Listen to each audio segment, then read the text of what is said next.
just want a little. I smoke, yeah. Nigga, I burn the marijuana and they won't book me for that. See me on the streets, here they come, here they at. Stroll around the corner, hands in the hood with a gat. They won't book me for that. Won't bag me for that, huh? Undercovers come up to me, ask me for crack, not protect and to serve. That's provoking the act. They won't book me for that. They won't back me for that. But the man in ties, they just look at me back. I burn the marijuana and they won't book me for that. Is it the rich that is mean or the ways that you stack? Or the pigmentation of his skin, he's black. Like they won't book me for that. Won't bag me for that. Ain't even speeding, I'm doing my limit.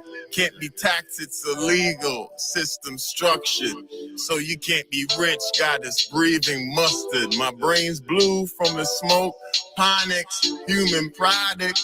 Illumines false light, they call simulate. The devil used man to try to make life, cause God wouldn't tell him, condemn him, fell him. God gave us the seed to reproduce till Mother Earth is full. So in the mean, I burn the marijuana and they won't book me for that. See me on the streets, here they come, here they at. Stroll around the corner, hands in the hood with the gats. They won't book me for that. Where the good people at? Motherfuckers come up to me, ask me for crack. Protect them to serve, that's provoking the act. They won't book me for that. They won't back me for that. But a man in ties, they just look at me back, cause they think I'm black. Nah, man. Bruh. Something like that. Marijuana, yo, it calm me. I don't know why they always on me. Burn it in a king for me. If you stop us, we put it out calmly. Officer, where's your authority? To impede a national on her land or his seas. How I love the sense of me. Burn it, I tell, no grabber in my weed. We check out the stems and seeds. Rolling while I'm rolling, that's a regular tendency. Enough man beat the NC, but me some bubble roots or some ganja tea. I take 2 draws for my enemies.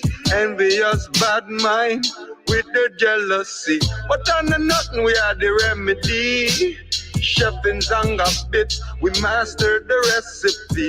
Watch this roll, yeah, it's a masterpiece. I don't care who sees, I burn my herb in the streets. The cushion bang is always on me. Few times the pussy them try swami. Intelligent tone, I tell them calmly, I'm MIA, Moorish Imperial Army. Mind what you say, might rub me wrongly, matter in me eye. I bury and beef, me no even brush me teeth. Me want me some beef, me no get a split it, bun me get cranky. Marijuana and they won't book me for that.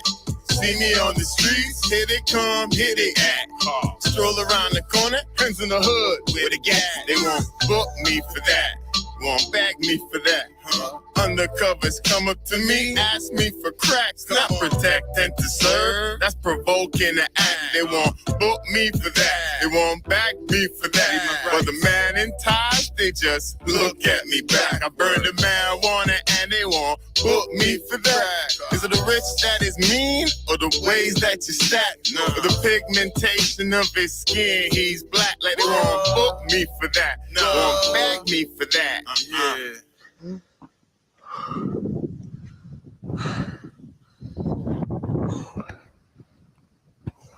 Whew. Fuck me, that was intense.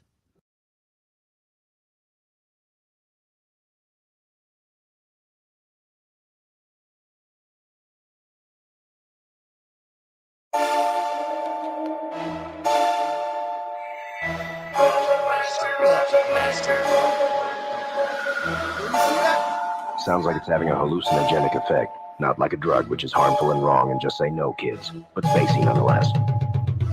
Have you ever heard or thought that you saw, or felt the pain from third eye to your jaw? Felt schizo, brain circuit strip so, got me seeing strobe lights like a disco. Under skin crawls, seeing one steak shapes out of the non-demonic form takes. Forces external, stress is extreme, eyes wide open, though it's a dream. It seems sort of like alienation, surrounded by aliens at a PlayStation. Nerd impulses, feeling pulses on noses, suffering from tripped out psychosis. Doses, seeing clouds drip like ET, sun rays touch fingertips, reflect kiss off your cheek like lips, repeating like skips, peeling the air in strips, pattern swirl, walls seem to breathe, mixed up senses that I can't perceive. All I see is sounds, I'm hearing what smells, I'm craving hallucinations like hell. Enter the realm where there's talking gazelles, speaking metaphysic, I'm feeling depressed. Fez wearing horn, no puts his hand on my chest and says, breathe out, breathe out, breathe in, breathe in, breathe out, breathe out, breathe in, breathe in, breathe out, breathe out, breathe in, breathe in, breathe out, breathe out. All I did was have a piece of a shroom. My mind going zoom as I spin with this room. Forks run with spoons, knives guilty for murders they committed. Should I be committed to a mental ward? Straight jacket fitted. Frog walks out the wall talking ribbit. I'm overstanding every word said in my head. Then here comes death, smelling like dead, telling me to follow him flying on fog. On his death log he checks off guard. Looking into his hood, darkness all I see, and darkness is all around me. Light asks me to take a west sound beat, then introduced me to speed of thought, and she told me by being told man knows naught. Carrying on, swinging like Barry Bonds. The flower bouquet from whence he married yawns. Rapper's frost was a corpse. Power and force, divorced of course. Power is an illusion, took the bigger loss. My last 4 blinks felt like ice rinks. Came to my senses looking down sinks. After that I didn't know what to think, so I'll just put the rest of shrooms into my drink. Breathe in, breathe in, breathe out, breathe out, breathe in. Breathe in, breathe out, breathe out, breathe in, breathe in, breathe out, breathe out, breathe in, breathe in, breathe out, breathe out.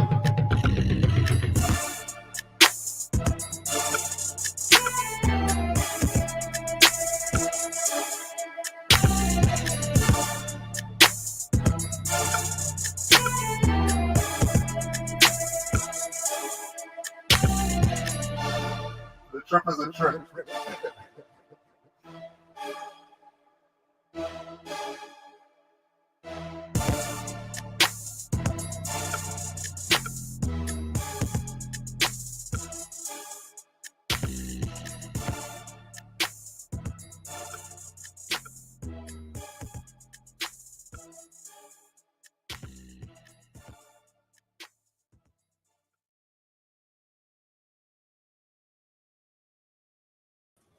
Islam Moors, we're here once again. We're here once again. Hope you took your little dose. I hope so. And you're ready for today. Peace, War. Islam. I'm gonna yield the floor and you could do your thing. All right. What's happening, Morris family? How y'all doing? Thanks for being here again. Always great. A lot of fun to do these classes. Today's going to be a fun one too. Got a lot to cover today, so minus the intro, man. Let's just dive right in and get started. We'll get through whatever we can today, and if we don't get through it all, because for whatever reason, maybe questions pop up, maybe we get pulled off on a tangent, then we'll just continue with the symbol lecture the following cycle, the following lunar cycle, and we'll move on to next week's plan anyway, which would be looking at some of the chemistry and the research and how it applies to some of these religions and whatnot. As usual, if you have any questions about a topic that I bring up, because I'll be going over these slides pretty quick today, just put it in the chat. it's no problem. I'm happy to stop briefly and answer them. All right, so without further ado, let's get with it. Today's lesson plan is pretty simple. We're gonna just very quickly look at the difference between exoteric and esoteric, because what we're basically looking at here is different ways to read the same thing, or reading between the lines, some would say, or looking at a picture and identifying some of the things in it that, even if they're not blatantly facetious, might look suspicious, and you think to yourself, well, how does that belong there? Why would that be there? So looking at deeper levels of reading the same thing. It's like if you have a room and a painter walks in the room and a floor installer walks into the room, they're going to look at the room and each of them is going to see something, if not completely different, they'll pick up on things that the other person did not, because their perspective coming to the room was different. One was that of a painter, one is that of a construction guy or installer. So they notice and see different things, even though they're both looking at the same picture. So I'll talk briefly about that. We're going to talk a little bit about some of the stuff we left off of months ago, looking at the potential symbiotic relationship between the environment, between man and fungi, symbiotic being mutually beneficial. Master Clindi often said that these spores and the information contained in them was very old, having come from or come across other universes or previous universes. That's how much information they hold. That's how old they are, how far these spores go back. I never really understood all that stuff that he meant at the time, but now I'm thinking maybe there's a theory which can explain the amount of information stored in psilocybin, which in particularly the mushroom matrix or matrice, or the mycelium matrix of psilocybin, which Master Clindi used to say that it was the information contained in psilocybin. Mushrooms were greater than the amount of atoms in existence, which is a hell of a lot. And some of those high dose trips make you feel like that might be true. So we're going to explore some of the possibilities of that, or some of the potential theories of that. And then we're going to just basically, while doing this, establish some of the esoteric visual concepts referencing the mushroom or its experience and its influence that have been sort of hidden within artwork and symbols, both past and present, ancient and modern. And take a look at how these concepts also exist in our pop culture, and how to recognize them, more importantly than that, in pop culture, when we see certain things in movies and books, in literature, and how they might just sort of be giving us clues as to our history and the things that our ancestors left for us, and things that we should be looking into ourselves for the reasons that for the lessons that these movies and shows and whatnot try to teach, especially in like comic books and Marvel and that sort of pop scientific or science fiction pop culture. So that's what we're going to be dealing with today. So this is a recap of last class's most important takeaway was this. It was essentially the difference between theoneurology and neurotheology. Neurotheology being experiences, religious experiences, mystical experiences, spiritual experiences that people have are triggered by chemicals, endogenous activity in the brain that's triggered for whatever reason, or exogenous activity, or things that we imbibe, right? Things that we eat. And theoneurology being, or is it that plus the fact that some of these compounds provide basically a frequency allowing other entities from transcendent realm to communicate with us via the brain. So people will talk about aliens, people have their things. theories about aliens. Do they exist? Do they not exist?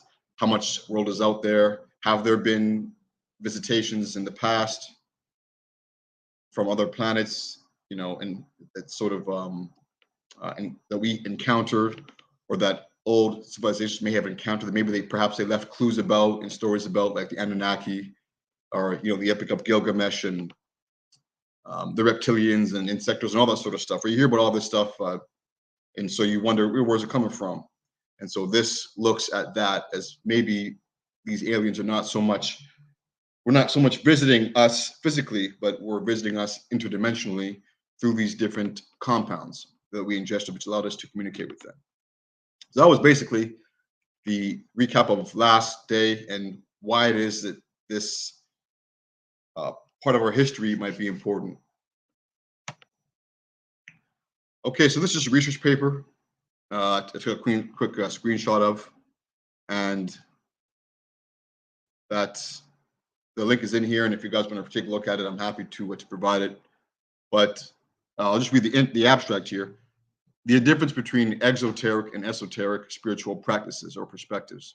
So you got two broadly different approaches to spiritual practice which exist, and though the characterization and evaluation of these practices varies among authors, their general nature is clear.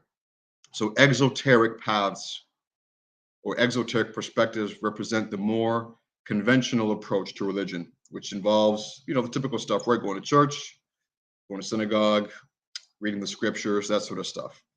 They are not experiences in the individual sense. They're more like activities, which then relate the experiences of others to us, the experiences of the patriarchs, right? Abraham, Isaac, and Jacob, for example, the experiences of Yahshua and his disciples. We read about these experiences, we partake in activities that remind us about these experiences, but they are not the experiences themselves. And so alternatively, the esoteric path of perspective is more individualistic and mystical in orientation. So within a given tradition, so within any given religion, for example, the approaches are never in direct opposition, but they can involve complicated interrelations, right? So this paper looks at those two different forms. In today's lecture, and this whole curriculum is basically about looking at things from an esoteric perspective. We all grew up, most of us grew up in the church or some other form of religious institution, maybe prior to coming into the information about our nationality, or maybe during it, maybe just found ways to sort of have the two cohabitat, which is exactly what this curriculum is all about from an ancient perspective. So that's what we're looking at today. We're looking at not exoteric readings anymore. We're trying to move beyond that and to look at everything from an esoteric perspective. So you watch a movie, the symbols we go over today should jump out at you now when watching that movie. So you go back to watch a movie, for example, you sit down on the couch and you're watching the Lion King with your kids or something like that, or pops up, or the play pops up. And now instead of looking at it as just the movie, the sad movie, you know, coming of age story, which it is, then you also look at it and see, oh, okay, there's more going on in this movie than I used to see. There are symbols now I'm picking up that are giving me information about the real message behind this movie that maybe wasn't as apparent before. And particularly, I use the Lion King as an example because with the Lion King, really, the Lion King is a story of Asar, right? The great Egyptian or Kemetic spiritual paradigm, right? The war between Asar and Set, or Mufasa and Scar, right? Set kills Asar, Scar kills Mufasa, and the son, Heru, or Simba, is basically exiled, and this is about him trying to regain the kingdom, trying to gain his father's kingdom. Or pardon the interjection. What's up? Pardon the interjection. Somebody named Osiris. Somebody named Osiris just got in the thing. You can't make this stuff up, right? You can't make this stuff up. Yeah, that's crazy.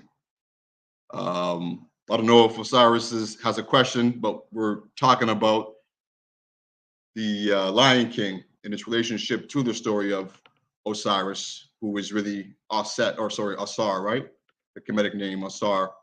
and its relationship to the Lion King. So that whole story, and how you look at the Lion King when you're young, and it's one thing, a beautiful coming of age story, but you get older, or you come across information that now allows you to pick out certain symbols in these classic movies, in these classic books and pieces of literature, in this classic media, then now we see, oh, that is not the same movie that I saw, because now the movie is giving me a different message, because there are symbols I recognize in this movie that I did not see before, which means that there are messages, and this movie is giving me information that I did not receive from it before, because I can recognize these symbols. We always talk about symbols around the world, right?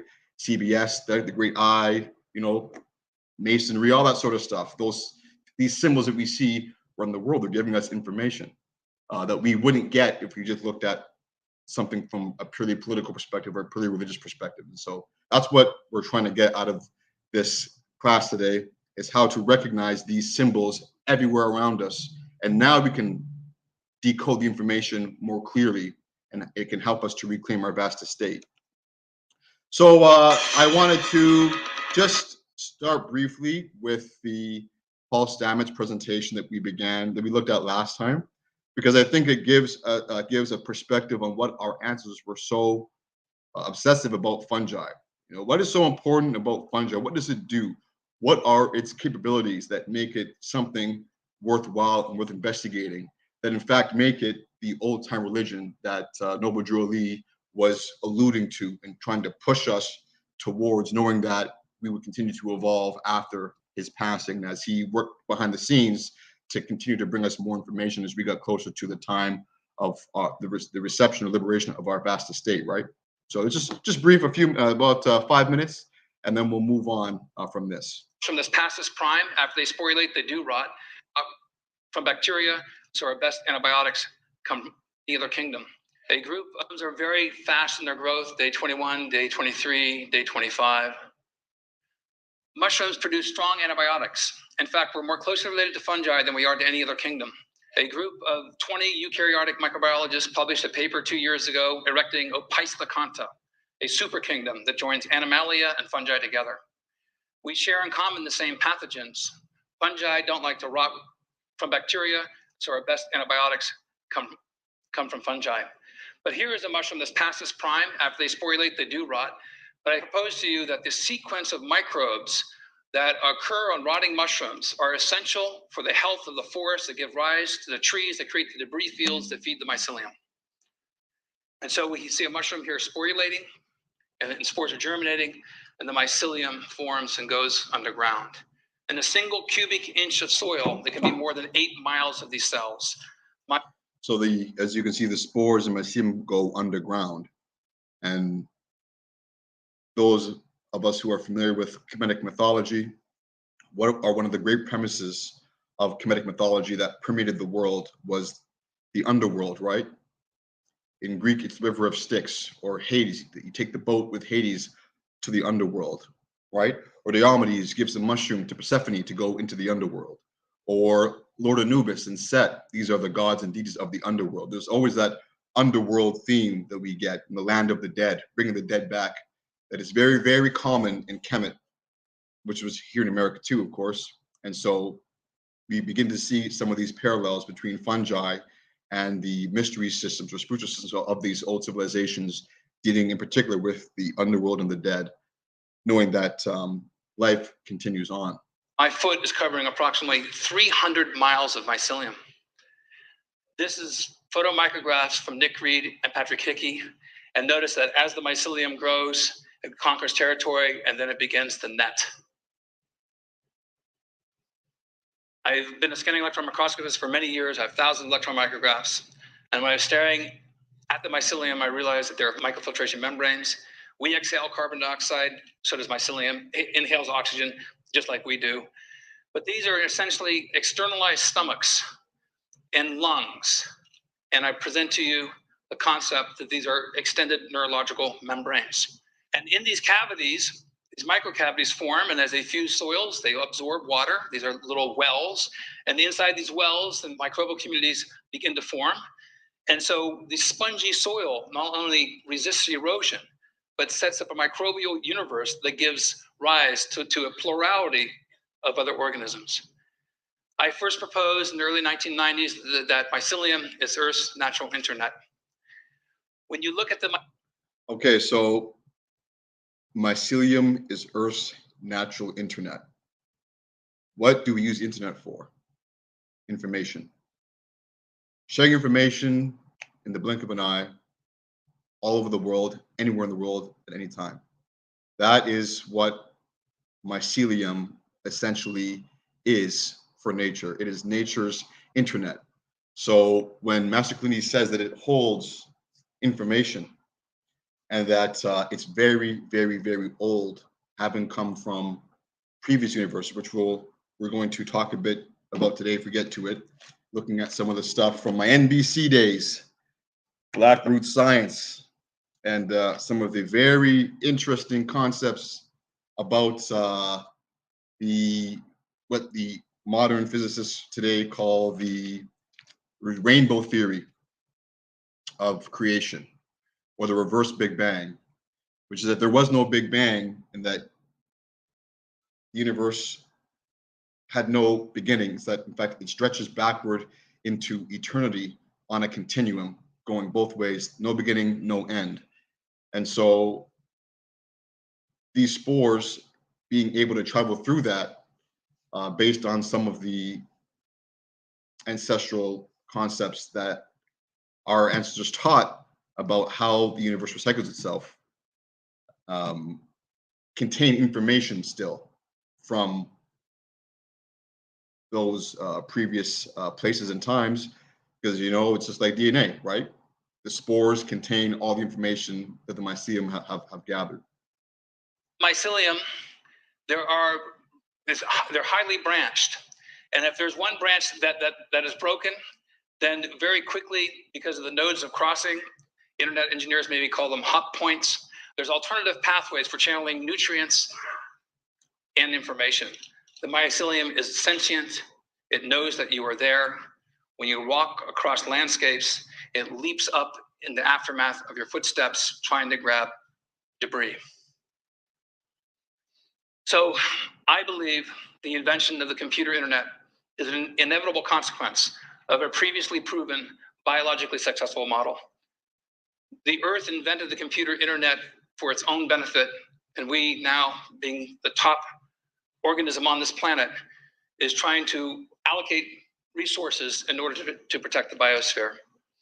Going way out, dark matter conforms to the same mycelial archetype. I believe matter begets life. Life becomes single cells become strings, strings become chains, chains network. And this is the paradigm that we see throughout the universe. Most of you may not know that fungi were the first organisms to come to land. They came to land 1.3 billion years ago, and plants followed several hundred million years later.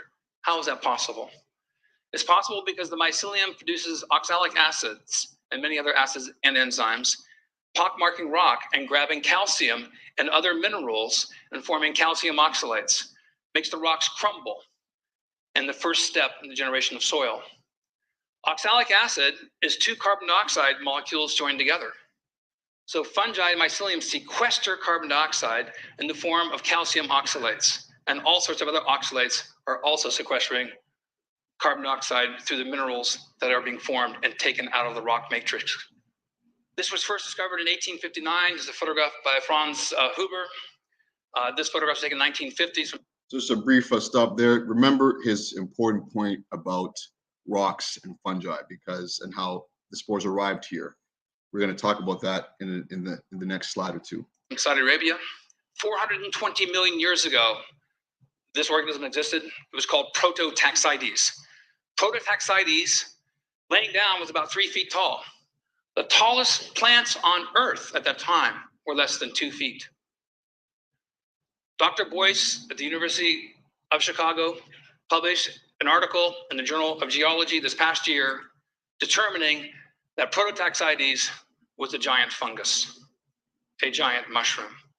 Across the landscapes of Earth were dotted these giant mushrooms all across most land masses, and these existed for tens of millions of years. Now, we've had several extinction events, and as we march forward 65 million years ago, most of you know about it, we had an asteroid impact. The Earth was struck by an asteroid, a huge amount of debris was jettisoned into the atmosphere, sunlight was cut off, and fungi inherited the Earth. Those organisms that paired with fungi were rewarded because fungi do not need light. More recently, at Einstein University, they just determined that fungi use radiation as a source of energy, much like plants use light. So the prospect of fungi existing on other planets elsewhere, I think, is a foregone conclusion, at least in my own mind. The largest organism in the world is in Eastern Oregon. I couldn't miss it. It was 2,200 acres in size. 2,200 acres in size, 2,000 years old. The largest organism on the planet is a mycelial mat, one cell wall thick. How is it that this organism can be so large and yet be one cell wall thick, whereas we have 5 or 6 skin layers that protect us? The mycelium in the right conditions produces a mushroom. It bursts through with such ferocity, it can break asphalt. All right, so that's pretty much the intro I wanted to look at with regards to understanding why fungi might have been the information structure that our ancestors valued most, especially moving forward at some of the symbology that they left. So the word seraph, and this is a word that's not alone. There's also cherubim. There's lots of examples of this throughout the scripture, talking about these angels. But looking at etymology, as Moors do, we understand that the etymology of the word seraph is the burning one, or fire, or fiery, the flying burning one, or even going further, perhaps the fiery flying serpent, which just points more to the idea that these spores carrying information, carrying within them the deities that we would later come to value and rely on for information and for guidance, came here from elsewhere. This is a quote from one of Master Clindy's podcasts, which is the same type of algorithms that are in the soil are also in the stars. Many people postulate that mushroom spores, which are basically immortal in the vacuum of space, permeate the galaxy. When they find a place that is wholesome for them to be able to grow and flourish, that's what they do. The psilocybin spores came here where they could proliferate and grow from asteroid impacts. They then found a creature that could decode and deconstruct their information. And of course, there are sometimes reports of spores clogging satellites and stuff like that. So we think, yes, mushroom spores, depending on type perhaps, can survive and travel through outer space. This is a paper that came out a little while ago, or at least an article that came out a little while ago looking at all the bases in human DNA. All DNA essentially can be found on asteroid impacts. Impacts that struck the Earth and then deposited their debris or the information that they were carrying into the soil to create the first physical life forms here. And we know, of course, from the scriptures that God formed man from the dust of the earth. And that seems to be what our ancestors were learning about when taking these psilocybin spores, which would have or could have traveled on these early asteroid impacts, and of course then been very closely tied into the development of DNA and RNA. So last little point on this, astromycology is sort of a new venture that the gentleman who we heard speaking a moment ago and NASA are working on.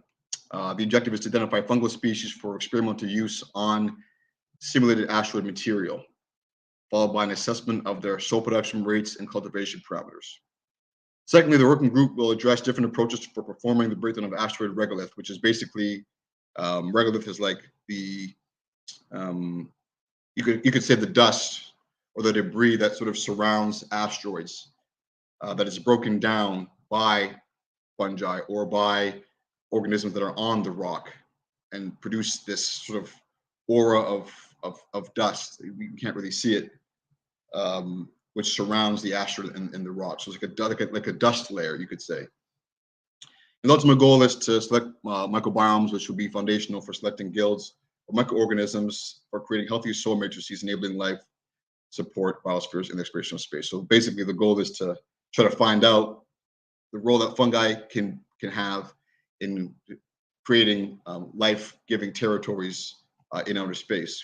Just tying the relationship between rocks, outer space, and fungi even further. That the fungi and the asteroids bring this information, bring these spores across the galaxy to impact planets and then produce life-giving environments. So this is called the Planet of the Apes. We all know the movies, right? What are they talking about? You know, are they talking about the Yakub-ish story, right? Or the story of the creation of certain races of people of the Tamahu? Or is the Planet of the Apes talking about us, or certain versions of us? And so, anyway, this is the story that Mescalini used to always talk about, which is how it was that we first encountered these mushroom spores. So we saw earlier the spores arrive on Earth from asteroid impacts. Now they're on Earth. So what gives? Well, going to Africa, which of course Noble Drew talks about us getting permission from the pharaohs there to travel over here in the first place, which just meant that they had jurisdiction here too, giving permission for certain of their nationals to travel here, was a big rainforest. And we lived in that rainforest on a fruitarian diet. Of course, asteroid impacts changed the climate of the planet, caused the forest to become very dry and form grasslands and no more rainforest, basically. And so we entered a new paradigm where we were out of the forest, or you could say out of Eden, as the prophet said, where we were then responsible for, traveling the grasslands and slaying the beasts. He said it was the Moors that slayed the beasts and allowed civilization to come in. So that's their story. We moved on to the grasslands where there were great beasts walking the grasslands, especially here in the Americas, and we had to contest with these beasts, and the fungi are essentially what allowed us to do that, because when we encountered these grasslands, we couldn't eat fruit off the trees anymore, so we had to find new food, basically grains, millet, barley, vegetables, that sort of stuff, and then meat. Get to experiment with meat, but not hunting, of course, just sort of being scavengers, essentially, and following the prey that the beasts were devouring. And then following this prey, these mushrooms would grow from their dung, right? And I guess these animals would have been everywhere. So you see these mushrooms enough, they're part of your everyday life. They're big, they're interesting, they're plentiful. You're gonna try them eventually. And so that's what we did. And they gave us some of these advantages. So we kept eating them. First advantage was it began to improve our visual acuity. That's an important one because that ties into the symbolism we're going to see today in some of the artwork and pop culture stuff, right? The vision. Mushrooms improved our eyesight, made it easier for us to hunt and forage for foods and stuff like that. Identifying different flora of wide varieties of floras that often look the same or could have been injurious to us if we weren't being meticulous with distinguishing them one from another. The libido, right? The very powerful CNS arousal that took place, which allowed us to proliferate, having more sexual relations, growing our tribe, into integrated number, increasing our chances of survival, collecting food and that sort of stuff, being successful, hunters and gatherers.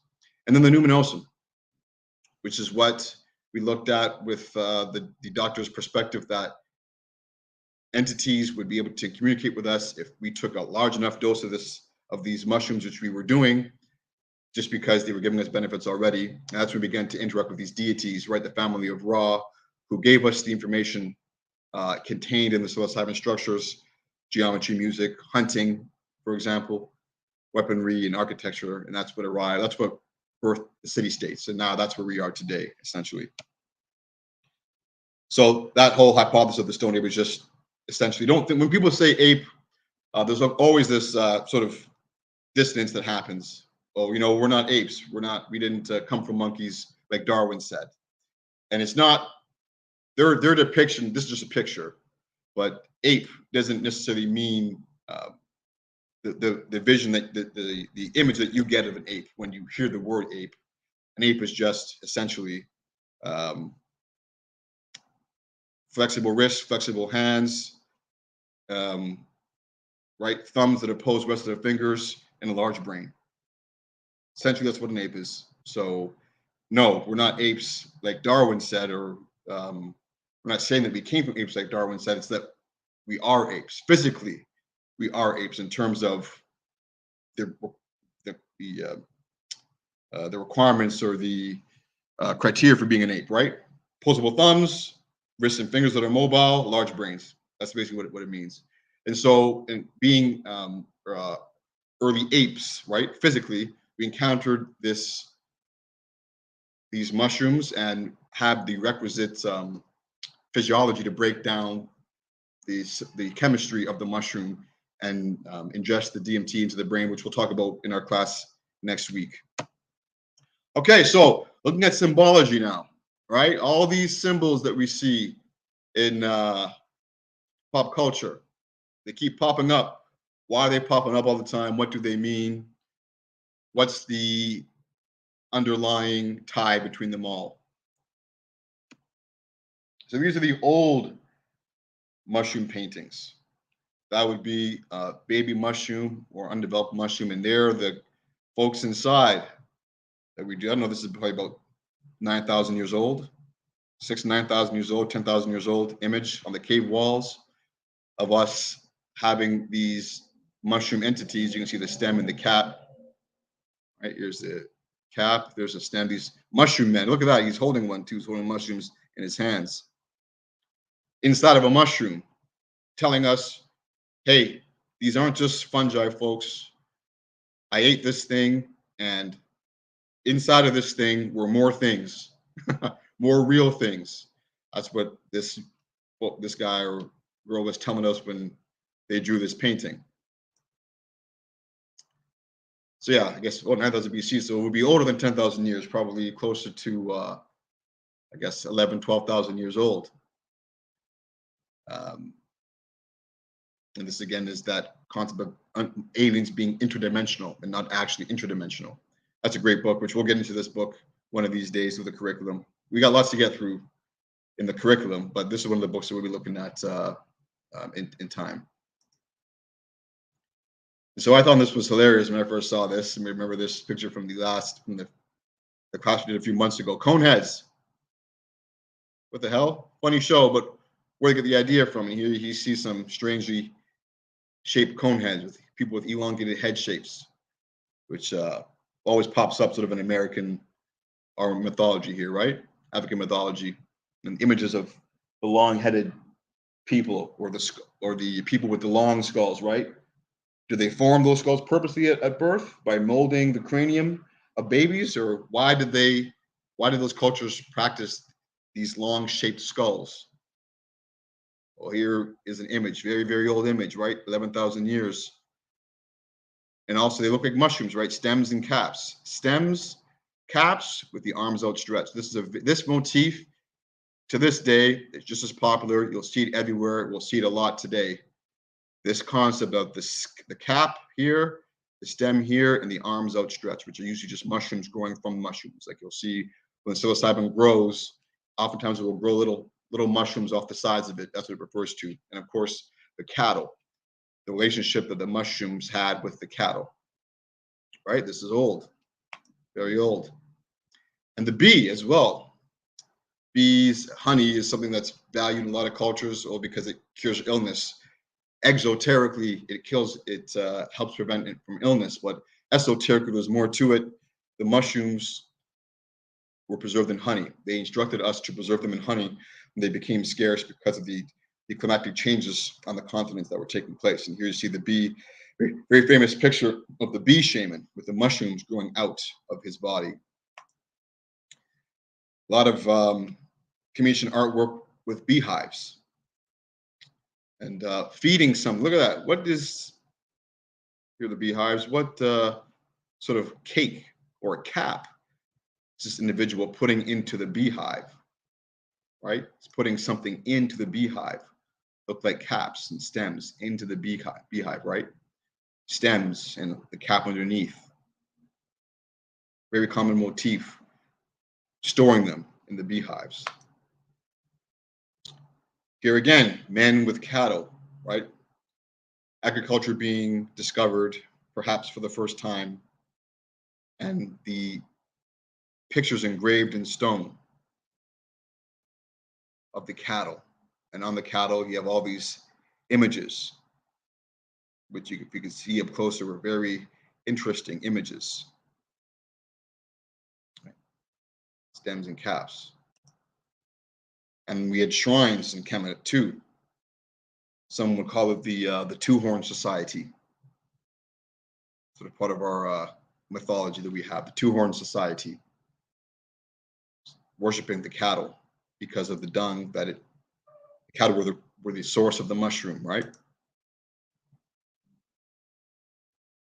I'm going to skip this stuff about not go through this story about agriculture. We talk about that another time with agriculture being invented by women, but just the oldest symbol of the first, in my opinion, crescent moon and the star, right? Star and crescent, and below it is the stem. This motif, this symbol of the half moon, sorry, the crescent moon and the star. Where have we seen this before? The horns and the mushroom, or the crescent and the star. Which one is it? All right, so this is looking at the dung beetle and the sacred cow. And before I go to the next slide and show some of my own drawings, this will give you an image to see that I'm not just being biased, but I'm seeing what I'm drawing here. Here's a real dung beetle, or the shell of one. There is the mushroom cap, and there is the line or the stem. Now people will say, well, obviously this is a beetle. It's not anyone's drawing. It's not a mushroom cap. No, it's not a mushroom cap. It's just a really insane coincidence. But this is what was used as a form of symbology later to demonstrate the relationship between esoteric knowledge and the dung beetle. Because look at this, when they drew the art of the dung beetle themselves, they included the mushroom. Here's the stem right here. Here's the cap right here. Here's a stem right here. Here's the cap right here, the upside down mushroom motif. You're going to see this a lot in later depictions across religions. And in those religions, you might wonder to yourself, well, they're not talking about dung beetles in Christianity. So why is this symbol still prevalent? It's because of what it represented, right? There it is, that stem, that's that stem and that cat motif, that's stem and that cat motif. Let's go back a little bit. You see, I know these aren't great pictures because they're old pictures. I had to sort of, even to find them, I had to take pictures from a previous presentation. But this is a stem and this is a mushroom cap. And over here, once again, we see the horns and the cap inside, right? You'll see this a lot coming up. The horns or the crescent moon and the cap inside. There it is, right, drawing. So I can outline it, but you guys can see the symbols. This just shows that how the beginnings of how they began to encode this stuff into artwork. Mushrooms would often be hidden in the bodies of artwork. This is another one. I know it's not a great picture, but the point is the color motif. A lot of acrylic blue, right? Thinking about Krishna, for example. A lot of colors, blue. A lot of blue in Kemetic art, because of course the most pertinent thing about the mushroom that made it recognizable was that it would turn blue if you touched it. So these are some of the pictures of just dung and mushrooms growing out of the dung. Right here. And here is an image of Kemetic art, and you see in the seat here is an upside down stem and cap right there, right, hidden in the artwork. Just for the video there to see with the dung beetles would roll the mushrooms, the dung up, and the mushrooms would bloom out. So we looked at these beetles as sacred. As some of the entities having the first access to the spores within, and then ingesting the spores and having the experience themselves. Because other creatures eat mushrooms too. Mammals eat mushrooms and stuff like that. Creatures eat mushrooms. So in mythology, Khepri is the first primordial god, the beetle. Primordial being the soup of nothingness from which all life would be generated. The dung was considered the primordial soup from which all life was generated. Because of the nature of it, right? It doesn't die. Something dies in the ground, becomes the ground. Entities eat the grass, right? With Lion King, entities eat the grass, consuming the dead. It's digested and then defecated out to restart that cycle. And so again, here we have this symbol of this cap motif, stem and cap, inside the mushroom picture from before, just to recap. Stem and cap, right? Stem and cap with the arms outstretched, holding mushrooms. Stem and cap with the arms outstretched. Now we have this other motif, the umbrellas. People will say, well, you know, this is Ghana. This is the coronation for a new king, I believe, in Ghana, with an umbrella held over head. Is he hot? I mean, it's not raining out there. Some might say, oh, well, you know, he's just hot. Well, I mean, it's always hot there. People don't just walk down the streets wearing umbrellas. How about these folks? They're not hot. Or this king is being coronated, the Black Panther. And so for that, he's under the influence of the mushroom.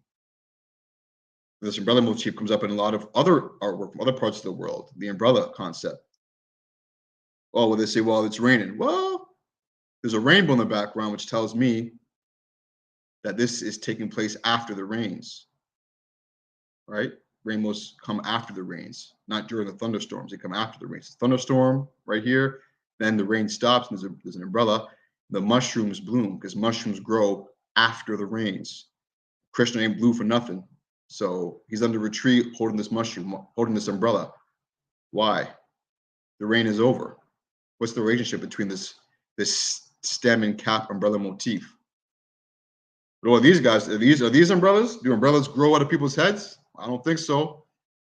Here's the same dude, Krishna, with the umbrella growing out of his head. I mean, that doesn't happen.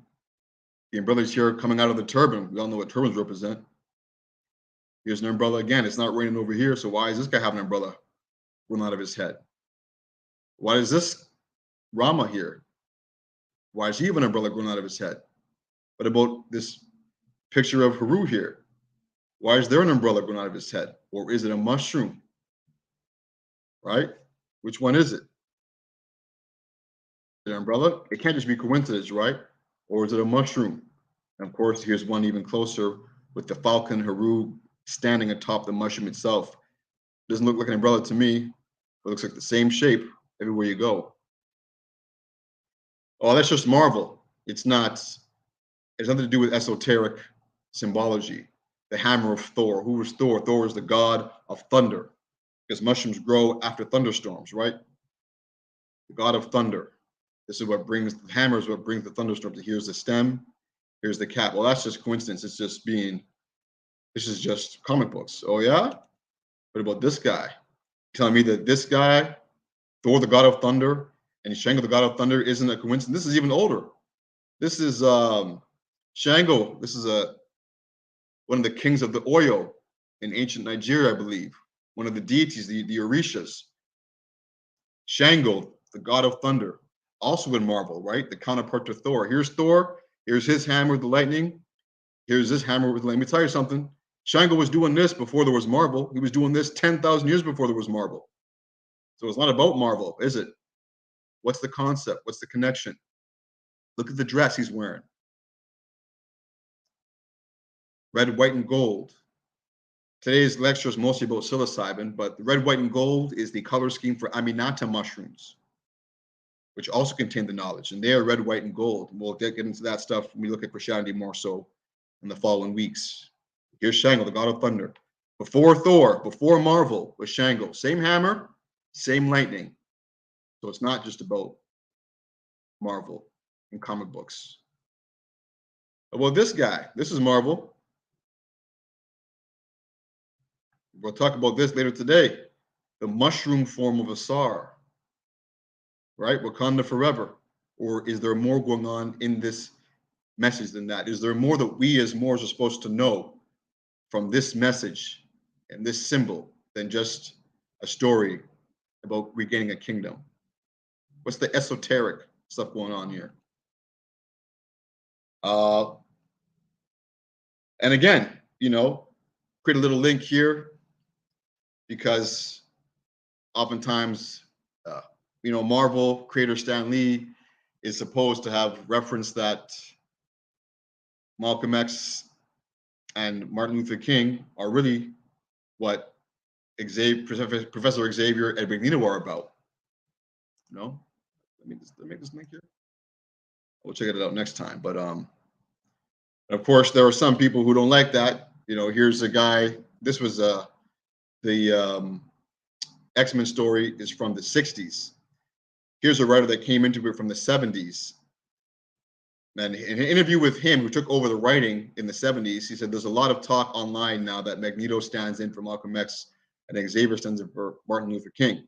But for me, being an immigrant white, to make that analogy felt incredibly presumptuous. So this guy's feelings are hurt, obviously. And who knows, maybe he's right.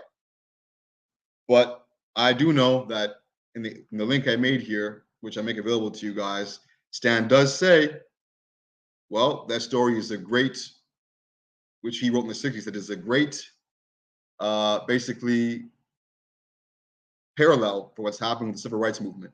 He says that outright. So who are you going to believe? The first writer or the second one?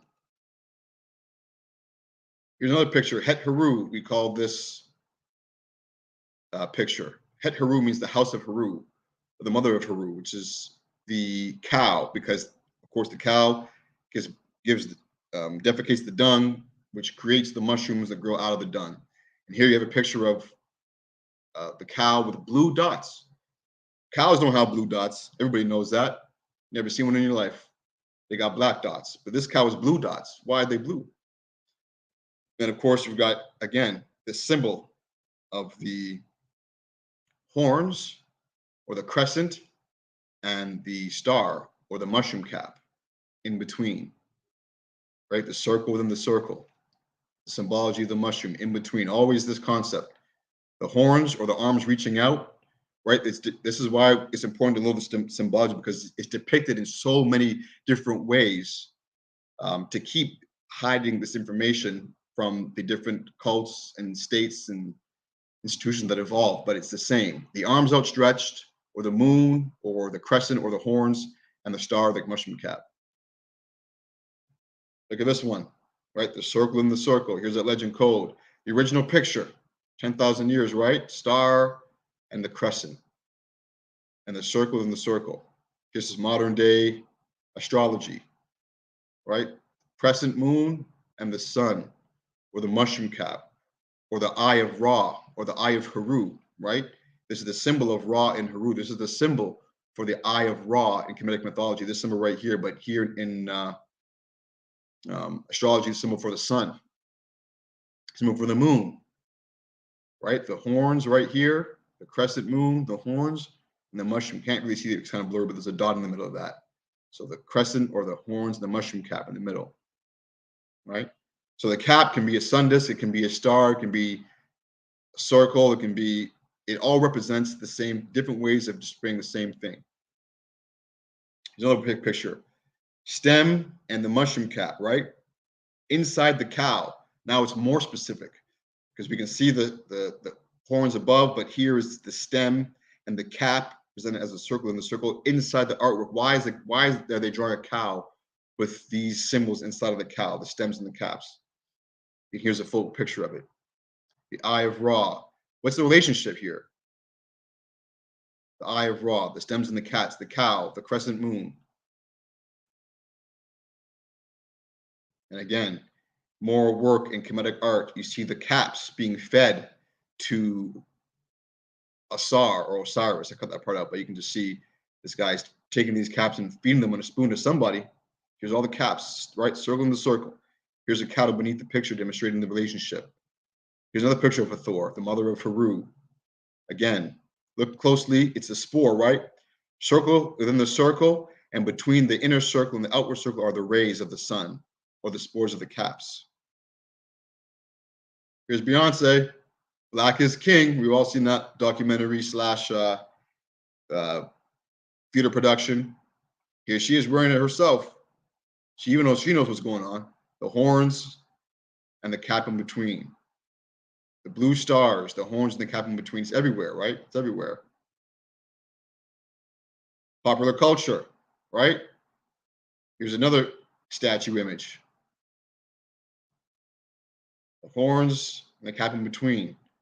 The horns or the arms outstretched and the cap in between. Here's the psilocybin code. Remember the apes we saw earlier holding up the same symbol with the beetle, right? Red and white psilocybin colors, or so brown and white psilocybin colors. Look at this, even more, right? Star, what's the difference? The crescent or the star or the horns, the star in between. Crescent, star in between. Crescent, star in between, cap in between. It's everywhere, right? Even here, looking closely at the spores, the mushroom spore. This is a picture of, this is my actual spore, I think, or Kalini's, but I have spores look just like this. I think this one is mine, actually. It's a circle inside of a circle with rays coming out of the inner circle. Rays of the sun that they have here, or rays of the spore. What's the relationship? Same relationship. More artwork, Kemetic artwork from the museums. Same thing. Here's a dried actual mushroom cap. Circle in a circle with the rays coming out or the spores coming out. We drew it the same way. Is it a coincidence that the art is the same? Eye of Haru. Here we have the Lord of the Rings, right? The Eye of Sauron. Pop culture, right? J.R. Tolkien, the Lord of the Rings. The Eye of Sauron. Look, is it an eye or is it a mushroom cap? It's a circle instead of a circle with the horns, right? Same motif, man. The stem and the horns in the circle. It's the same thing. Here we go. The horns, the stem, and the cap. The eye of Ra, the eye of humans, the eyes of Osiris, the many-eyed. The mushroom is like an eye. Right? Same motifs popping up in pop culture over and over again. The eye of Ra, the eye of Haru. Here's an actual picture of one. So you guys know that it's not just me taking pictures of things online. This is, I don't know who, just for what, in case we're being infiltrated right now. Right, Cujo? In case you're being infiltrated right now, I don't know who these are, but I can just tell you that these are real, obviously. You can see them growing. Picture of the cat, right? Circle in the circle. Stem and the circle in the circle. Same stuff. And later on, we began to as the state continued to evolve, we began to encode it as a SAR now. So now in many of the literature, we're going to look at some next. This is a SAR. Look, the hat is a mushroom. I'll show it to you next. A pot here growing something, stem and a cap, and the body, the stem, the cap, and the stem. Look at his arms are crossed, right? Wakanda forever. Same picture, and he's green. The green is another motif. No, he's not blue, but why might green be important? Well, who's the green man? What is the green man? Green man pops up everywhere in literature. Pops up as Merlin in the Knights of the Round and King Arthur. Pops up in Islam as the Al-Khidir, or the Al-Khid, right? The green one who provides guidance to Muhammad, Prophet Muhammad. Where did it begin? Here's Asar, many, many hundreds, if not thousands of years before, in green. The motif of the green man, the motif of Asar, the wise one, wearing the mushroom cap on its head. In nature, where the information lies, right? The psilocybin lies. Walking with the green man, the Morris men. Can it be a coincidence, right? And this is a little excerpt we can look at if you guys have questions about it, looking at the relationship between the Moorish men, the Moors and Black Moors, and the motif of the green man. But again, the arms in the mushroom shape are crossed, looking like a mushroom cap, and Wakanda forever. And here we go. His head is the mushroom cap, is the little spores that grow. If I can find a picture beforehand, have one. You see in the background here, when they're small, they look like little stems and small little caps on top. I think there's a picture I have closer up that will demonstrate that. And again, the green man, the Quranic story of the Al-Khidir and Moses in Sufi commentaries as a model of spiritual guidance, the green man, right? Look at the halo behind his head. Is it a halo or is it a mushroom cap? What is that? The picture of why is he standing on a fish? We know that, do prophets stand on fish? What's the esoteric meaning behind this fish symbol? Combined with the fact that this is the green man and he's got a mushroom cap or a halo. What's the relationship between these? What should someone look at or get from this? If you're looking at things esoterically, you think, oh, this is the teacher of Muhammad. And maybe you think Pisces because of the relationship between Islam and Christianity, which there are many parallels because Yahshua, of course, is basically the hero of the Quran, right? Looked at as a prophet, but not the embodiment of Allah itself, but the greatest prophet, right? And the fish, Pisces, right? The age of Pisces, or Aquarius, they'll say, the water. Or is there more going on? What's going on with this picture? This is how we need to decipher the things we look at as Moors. Yoda, is it a coincidence? And we talk about the Jedi and the Jed and that whole Star Wars story. And what's the relationship here? Well, who were the Jedi? The Jed, before the Jedi, you had the Jed. The Jed, spelled D-J-E-D, not J-E-D-I, but D-J-E-D, with a group of advisors to the Pharaoh who are led by, in mythology, the Green One. They were led by the Al-Khidir, or the Green One. Yoda, is it a coincidence? Do we see more mushroom Islamism, Moorish mythology in pop culture like this? Did George Lucas get this idea from his imagination, or did we give him the idea through the concept of the Green Man and the Jed, which was our mythology out of Kemet? Here's a picture of the mushroom cap, pharaoh hat in the literature.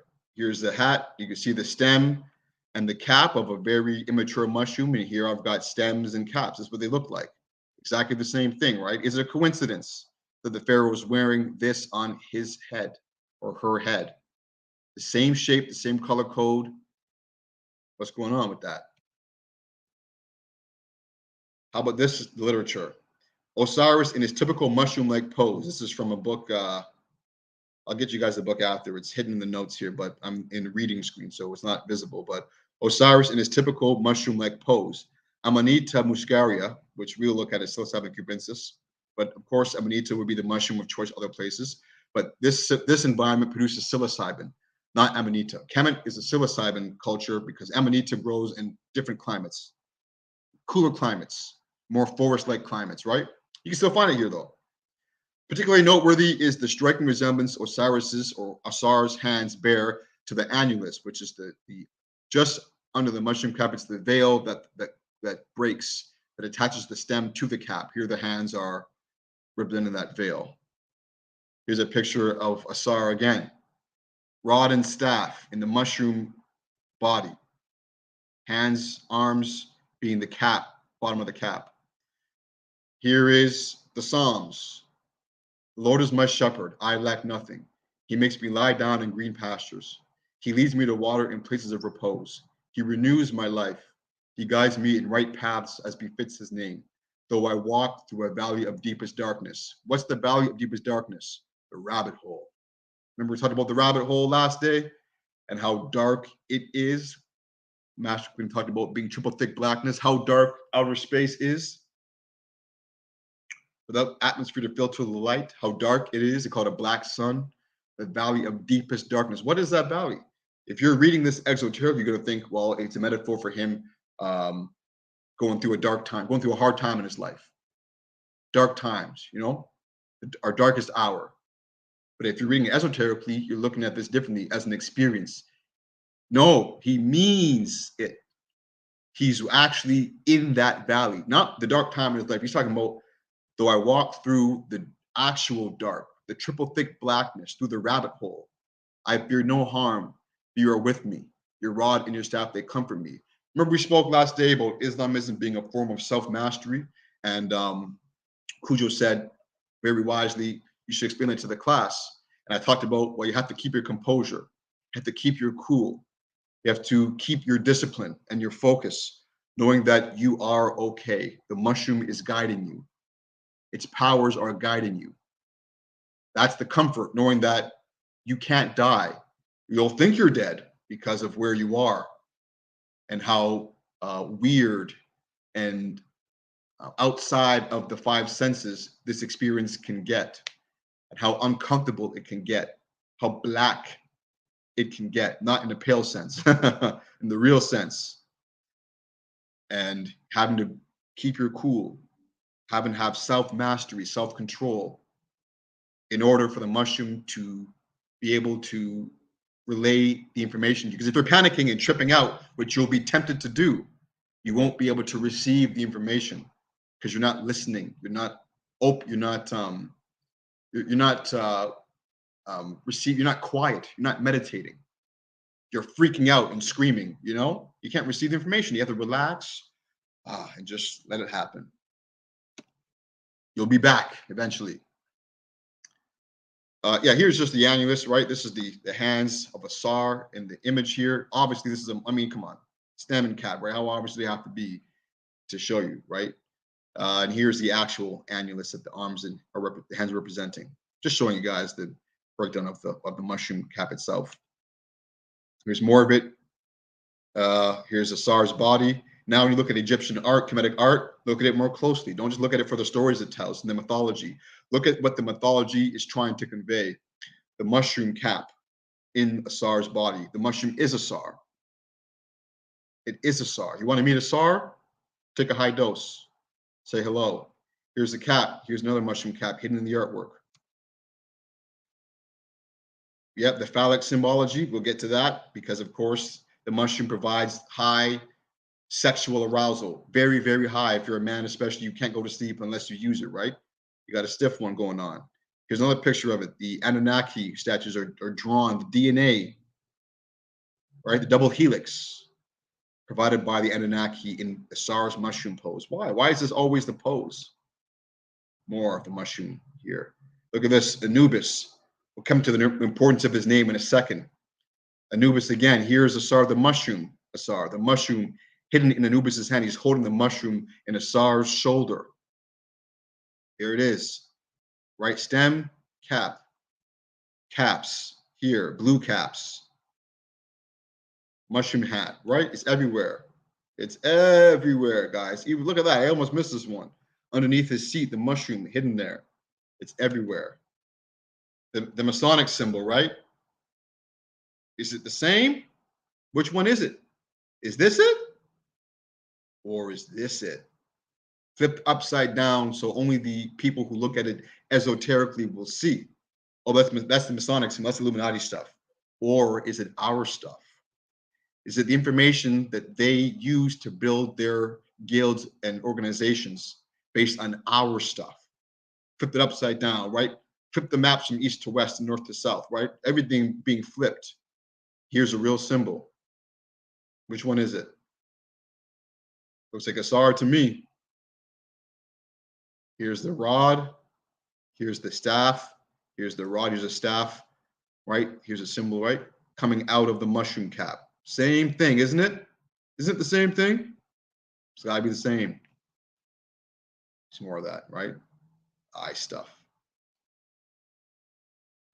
Here we go again. Wakanda forever. Is that what the Black Panther's trying to teach us? Or is it trying to bring us back to something? To an information structure that we abandoned? A SAR, arms crossed. A SAR, arms crossed. Wakanda forever. the mushroom body of Asar. Isn't this how we always view people being buried at funerals and whatnot? Why is this the shape that it takes? It goes back all the way to our ancestors. They may not know, but he does. He took that heart-shaped herb and went to the land of the dead, right? Where he met his father and got his powers. Stan Lee knew, because Stan Lee was one who created this stuff too, I think. So now, what do you think about Martin Luther and Malcolm X now that Stan Lee made this story with this symbol? You must know something. The heart-shaped herb, right? Here's a symbol from Christianity. Common motif. Here's the cross. Hidden within the cross is the mushroom stem and cap and the heart. The heart-shaped herb. Why? Why is in the heart-shaped herb with the eye in it? What's going on with these heart-shaped symbols and mushroom symbols in the heart? Why do they call it a heart-shaped herb in the movie, in the story? Something to think about. Just more caps in the Egyptian Kemetic art.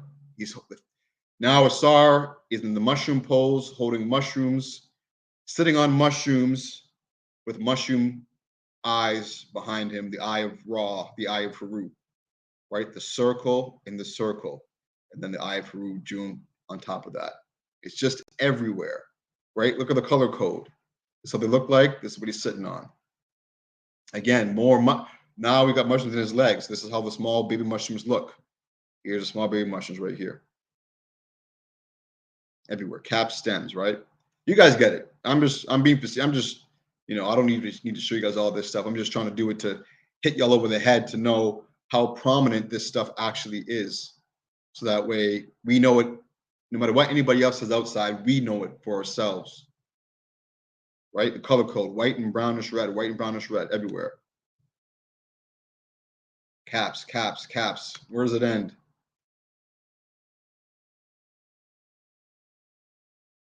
We look at this one a little bit later. Hopefully it comes up again. I think it does. Down the road, yeah, it does. Here's another picture. The cattle, Krishna. Why is this guy blue? No one's blue skinned, man. Another picture of Shiva, right? Stem, cap, erect penis, because of the symbology, right? The circle in the circle. The rate of evidence suggests that Soma, the ancient ritual drink, has been prepared from the mushrooms of family Strophaceae, which contains the unique nervous system stimulator psilocybin. That's what the evidence suggests, right? Of course, and the penis is important because the constituents of the mushroom pass through the urine. Not only is it a powerful aphrodisiac, but if we were short on mushrooms, one person would take them, would urinate, everybody else would just drink the urine. No, it sounds gross, even though urine is sterile and it is used as a medicine in many cultures around the world for curing all sorts of stuff. I'm not saying to drink urine. I'm just saying it does have these medicinal properties. That's the exoteric reading. The esoteric reading is the urine and the sexual overdrive, right? Talking about atoms, Anubis, right? Anu. What does Anu of Anubis mean? M-A-U-R, Palermo Stele, the title of the high priest of Anu in Kemet. Here is a book of Egyptian hieroglyphics, right? That's what a Moor is a high priest of Anu. What is Anu? Anu is Anubis, the god of the underworld, right? Who always has the mushroom in Asar, and he is the one who feeds Asar the mushrooms. Here he is feeding Asar the mushrooms again to guide him through the underworld after he's killed by Set. What does Anu mean? An atom. What is an atom? Smallest possible amount of a chemical element. What is the relationship between Anu and the underworld and the atoms? Between the mushrooms and the atoms? Here's Super Mario, right? Take the blue mushroom, you shrink down to microscopic size like Ant-Man does, right? Quantum realm. Really, really small. within the atoms. And what do you find within the atoms? Find more atoms. We'll look now quickly at Black Root Science. From the days before I met Cujo, nonetheless, information is information. And this is a writer from, claims to be from a tribe in Africa that speaks Swahili. I forget the name of the tribe. And in this, if anybody wants this book, I will send you guys a PDF. I'll send it to you. So let me know. Let me think if there's any questions right now in the chat. No, we're straight. We're good. All right. So we'll continue. Hold on a second. We're gonna miss something. Oh shoot! There are some questions up in here. Oh, this won't take me away.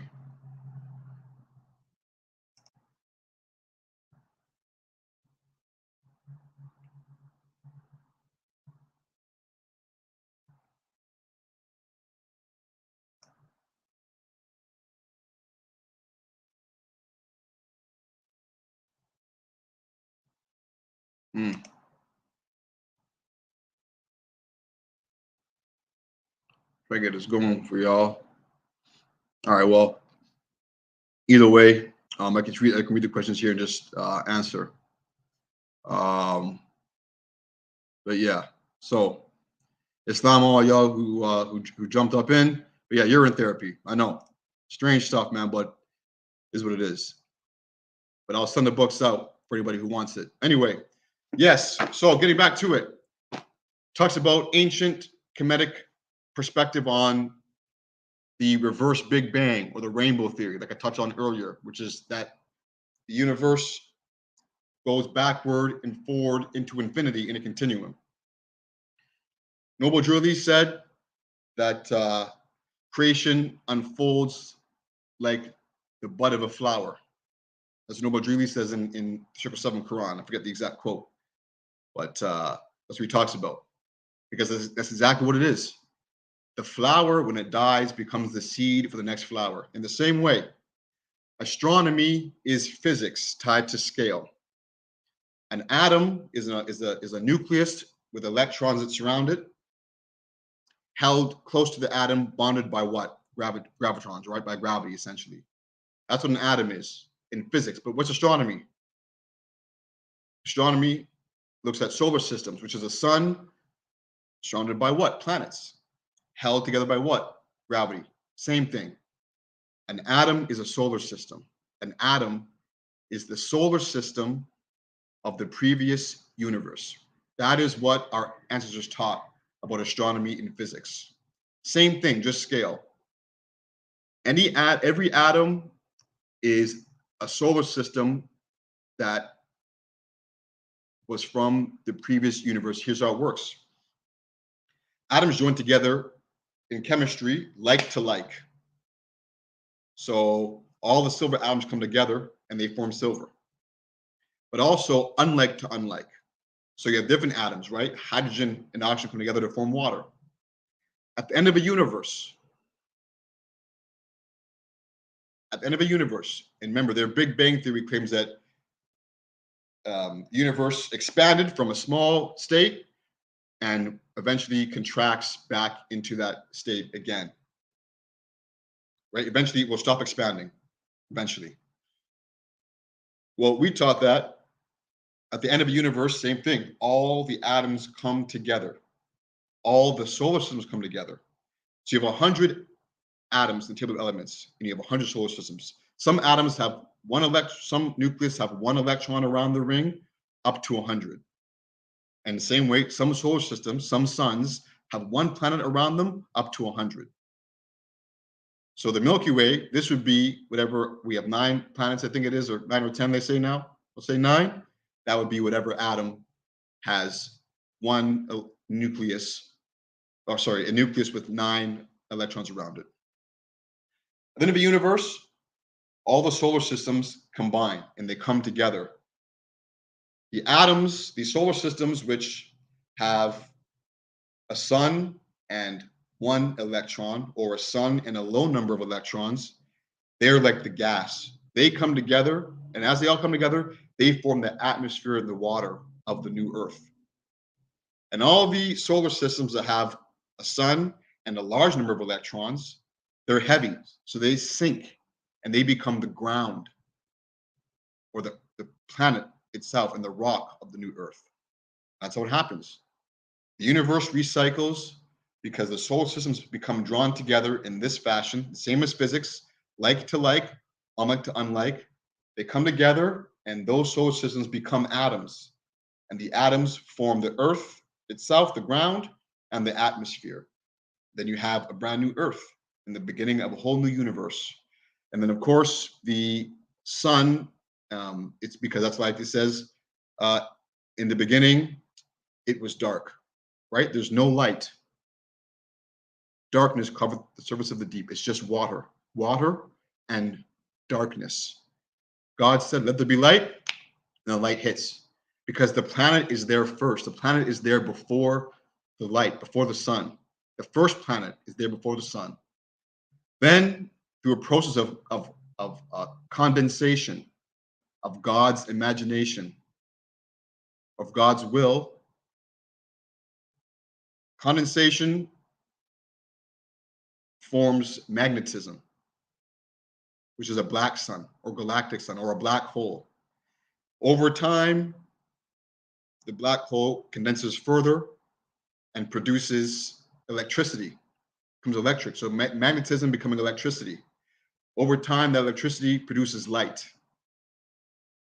Over time, that light produces ether, which is just the actual dark matter or space that we can actually travel through, and then, or like you say, air on Earth, dark matter and outer space, and the light eventually uses that ether to travel, and the light uses ether to travel on or travel in, like sound uses air to travel, light uses ether to travel, and then it hits Earth and it becomes light. So God says, let there be light, and there's light, because that's how it happens, right? And then of course the water evaporates because of the light, because of the sun, and the ground is revealed, right?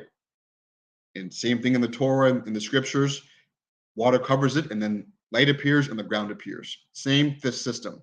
That's how it happens in terms of our ancestors' perspective.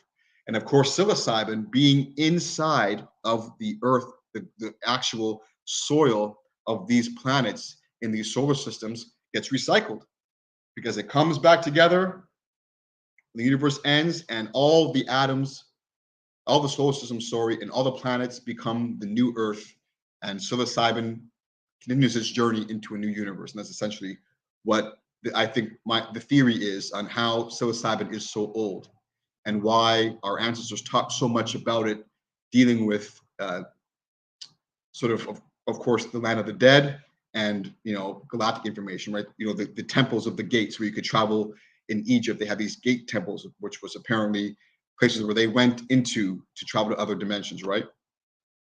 More symbology, right? The lingam and the yoni, stem and cap, coming up to the end here, which is perfect. I thought this would be interesting. So this is a symbol of the Jedi or the Jed, led by Yoda or the Green Man, right? Look at this upside down Jedi piece, same shape as the stem and cap, which is the yoni and lingam symbol, right? Of Hindustan, stem and cap, yoni lingam, right? Intercourse, because of course mushrooms are asexual. They're both male and female, right? Androgynous. Looks like the same shape to me as snowman cone shape. Looks the same to me. And here we are with the halo around the head. The halo around the head, which we see in all these images of saints. Is it a halo around the head, or is it a mushroom cap? Is it a stem and a cap? Now, some would say, well, that seems like a bit of a stretch. Maybe. What about this guy? Here we go again. The stem and the cap, the halo behind the saint. The stem and the cap, the halo behind the saint. Look at this. Coming out of the inner circle. What did we see before? The spores emitting from the inner circle of the mushroom. Right? Underneath the mushroom cap, the spores, the rays of the sun. All the same motifs and symbols, right? Here's a book. The Psychedelic Gospels. Right? Look at this. Here's Jesus with the halo behind his head and the arms stretched out. The mushrooms, right? Like we talked about, the stem and the cap, and the mushrooms that grow, the mini mushrooms that grow out of the stem of the mushroom, the arms stretched out. Here's the Avatar, the last airbender, right? Same sort of mythology. The stem, the cap, the halo behind the head is the cap, right? The arm stretched out. Look at this, all of the artwork in the Temple of Fire, the Fire Temple, where Aang goes searching for answers from his avatar past. All these images, the halo behind the head and the arm stretched out. One who has eaten the fruit and tasted its mysteries, right? General Iroh of the White Lotus talking about what is this fruit that contains the mysteries. This is the book, Psychedelic Gospels. That's about what we'll get into next week and the week after, looking at Christianity. More saints in the same thing. Caps and stems. The cap behind the head, the arms moving. More saints all across the world, Russia, Turkey, Greece. Look at this one, the crescent and the cross now, right? The horns or the crescent and the cross. What is it? And the cap behind the head being the stem, the body being the stem, the halo being the cap. Again, everywhere here. Moses out of the catacombs of Russia, dark-skinned.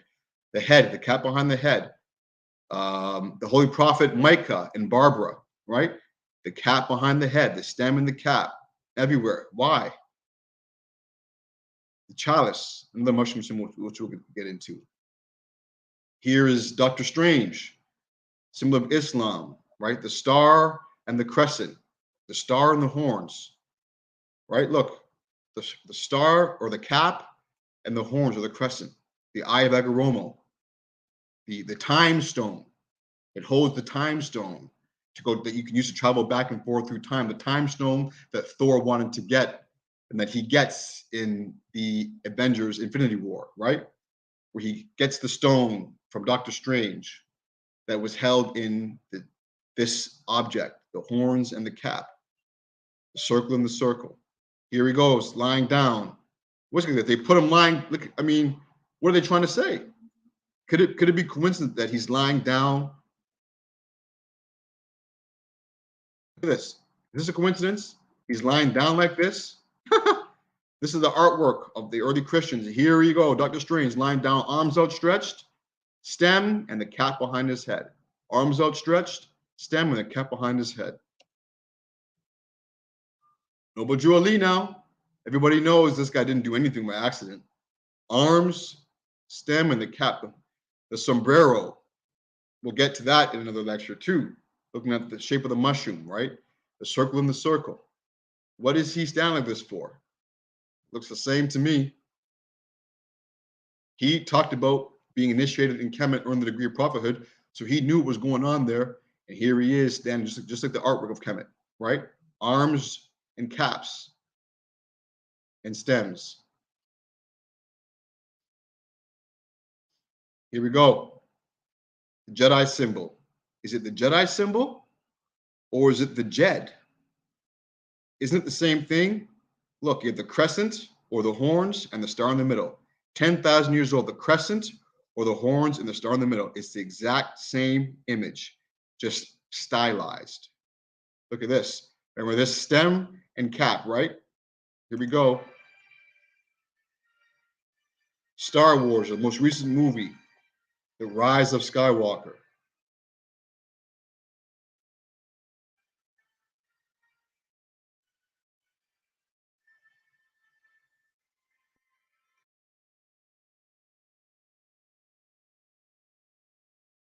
Is it different or is it the same thing?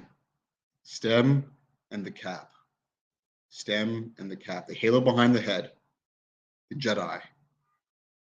The last Jedi.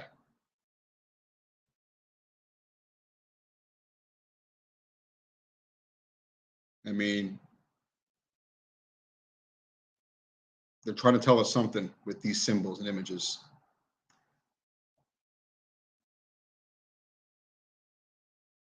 All right, so that's it for the lecture for today. There are, now is that it in terms of, okay, well, that is all the symbols? No, there are so It's endless because different societies have been depicting these symbols for thousands and thousands of years. It is endless. Islam, all Noble Jewel League. It's endless. Amanatu Muscaria has its own class of symbols. This is mostly psilocybin today. I've got other books looking at Amanatu Muscaria, which we'll look at with Christianity primarily. Tons of symbols everywhere. But it's different. Amanatu Muscaria is symbols of the egg. Remember the Easter bunny? I mean, Easter bunnies and eggs. What's the deal with that? Rabbits are mammals. Rabbits don't lay eggs. But how come for Easter we're always doing egg hunts? Why are there always rabbits and eggs? Is it the fertility cults of Egypt, of Greece that we're only looking at here? Or is there something more going on? What's the relationship between the egg and the rabbit? We'll talk about that another time. But Amanatu Muscaria symbols are different. They use eggs, they use chalices, because the mushroom, the cap folds upward like a cup, and other things too, which we'll get into another day. But today was basically a light psilocybin tie-in about the symbols, because there's just so many. But those are the most prevalent, prominent ones you're going to see, right? The stem and the cap, the circle and the circle, the horns and the circle, and the sun and the sort of the spores or the rays coming out. Those are the most prominent symbols, which are just everywhere in modern pop culture. You see them everywhere today. Now, when you look at movies and stuff, these are things we can discuss more, because they're going to keep popping up to us in this age. These sort of quote unquote end time periods, right, where we're coming back into our nationality. All right, that's it. I'm wrapped up, Cujo. Open the floor to questions, or any questions in the group chat. I can answer them that way too. What should we do, Cujo? How you want to do this? Yeah, we got. I just put it in the chat. If anybody has any questions, just put it in all caps. Yep. In the chat, and you'll get some answers. But you know, as usual, it was a great session. Very to the point.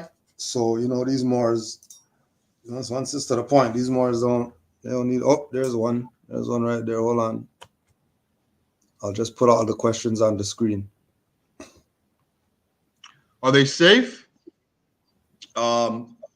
They're safe from the perspective that they won't kill you. You know, they're not like psilocybin safe. Amanatu Muscaria is described as many things. Now, if you were to eat the mushroom raw, it would probably be very, very uncomfortable, too agonizing in the stomach. But you wouldn't die, and you would still get the vision. So we evolved to enjoy Amanita a different way. We would actually take the caps and boil them. This is what the Gnostic Christians did, the first Christian cults, right? Drinking the wine of communion, the blood of Christ. Well, is it the blood of Christ, Jesus Christ, or is it the red waters of the Christ or the Eucharist? Right? Christ, Eucharist, Christ, same words, right? What's the etymology? The blood of Jesus, the red wine, is the red water of the Eucharist that you get when you boil the mushroom cap, and it produces a red water, and then you drink it. And by drinking it, you get the experience without the pain that you might get from ingesting a raw Amanita mushroom. And also, some Amanita mushrooms will kill you. We're talking about Amanita muscaria. There are other Amanita mushrooms that are called the death mushrooms. If you eat them, they will kill you on the spot, because they are deadly. Some of the mushrooms give you the experience. Some of the mushrooms will kill you outright, which is why we had so much of this stuff encoded in the artwork and literature as ways to ensure that we pass which ones to consume and which ones to avoid, because they kill you. Some Amanita mushrooms will kill you, while other ones will give you the experience. I said, basically, it's agriculture worship, right? And that's the reason why. And looking at Baal and those other symbols, you're going to see, going back now to these symbols of Baal, or the goat, right? The Baphomet, the horns, and the star. Now you'll see Baphomet, you might not think, oh, a symbol of Lucifer, or a symbol of Satan, or a symbol of evil, or a symbol of whatever. You'll think, oh, shoot. Those could have been people that took the information from the mushroom and did bad things with it. Because the mushrooms aren't like Sunday school teachers, you know, they don't just give you the good stuff and then you can, so that you behave. No, they give you information and it's up to you how to use them. So of course these symbols would pop up in different ways in different cults, and over time were demonized because sure, I'm sure some people were using the information gained from the mushrooms to do terrible things. I'm sure that that was the case. That's why there's sort of that aversion to esoteric stuff, right?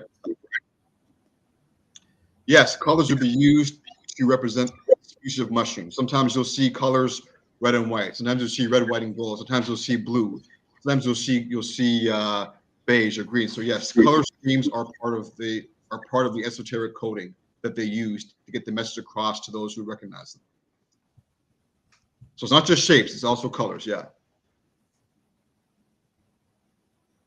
Thank you. Yeah.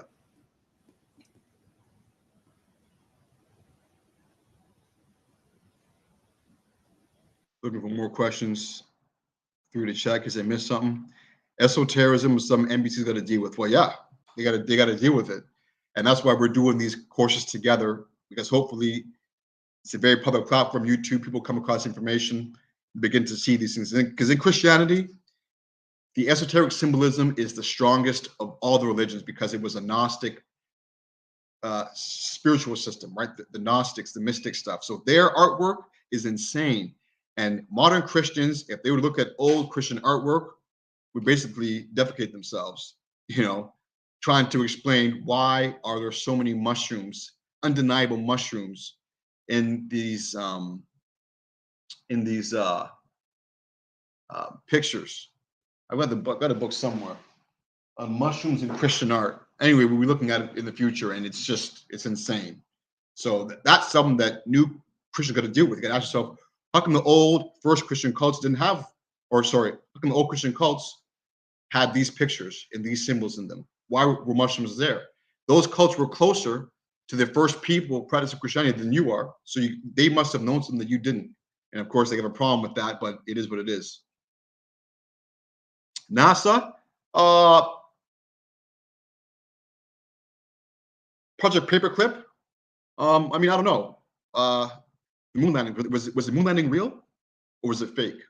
Or perhaps the landing was real, but the footage was fake.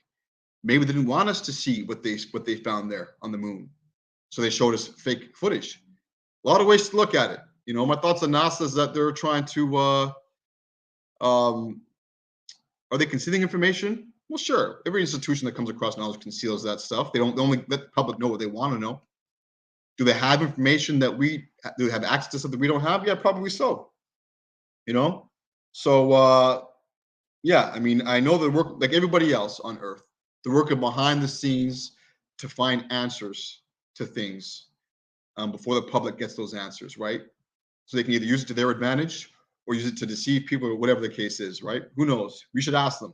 That's what we should do. Yeah, lots of pineal gland imagery as well. It's all the same stuff.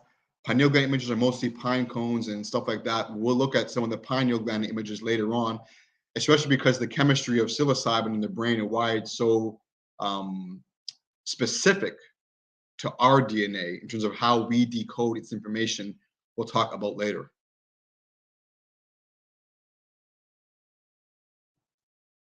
Yeah, of course. You know, most of the stuff we see from NASA are just like CGI, right? It's not the real stuff that we see. Natural melanin, yeah. Well, that's the thing. What is melanin? The point is that melanin is basically melatonin. Melanin is DMT, right? DMT or psilocin or psilocybin is how you unlock melanin. So, of course, our experiences on using DMT will be a little bit different than other people's experiences who maybe have less melanin, because melanin and DMT will interact. They're very similar, right? It's a tryptamine. It's the same tryptamine, right? Tryptamine, tryptophan, serotonin, melatonin, 5-MeO DMT, same chemistry sort of cascade, right? Chemical cascade. So yeah, our melanin is what's basically made the experiences so powerful for our ancestors, right? Yeah. Islam, you're welcome. My pleasure.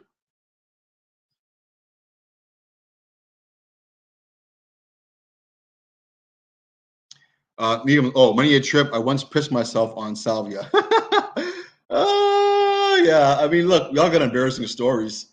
You know what I'm saying? I'm not going to tell you guys my embarrassing, terrifying stories because I don't want to turn you guys away. You know, Master Clinton never told me the truth. One time I said to him, Master Clinton, I said, why don't you tell me, man? I said, that was the most unpleasant thing. Why don't you tell me? You know what he said to me? He said, well, who said it was supposed to be pleasant? That's what he told me. I never told you it was going to be pleasant. You know why? Because he doesn't tell, you don't tell people that stuff because it will turn them away from an experience that benefits them. Sometimes, I mean, look, the rabbit hole is unpleasant. What more can I say? You know, you're out of your body. Can you pee yourself? Is it I mean, yeah, it's possible. It's possible. So practice. That's why these things take practice. You don't just jump into a high dose. You start small and you work your way, get used to the space, you know, so you can leave it, use the washroom, come back if you need to, and not have an accident. But yeah, I mean, these things happen. It's natural, right? We didn't live in houses. We used to live outside. If you're living outside in the trees and you pee yourself, well, what's the difference? It doesn't matter. Everyone's peeing themselves. You pee outside, you pee in the grass, you pee in the trees. It's totally normal, right? But inside, with these modern societies, it's a little bit different, right? You can't run around naked and stuff. You know, back in the day, run around naked outside. No one gives it. Everyone's naked, pretty much, so no one cares. But you know, you live in an apartment building. You take some mushrooms. You want to run around naked because you feel freed. You know, maybe it's not such a good idea.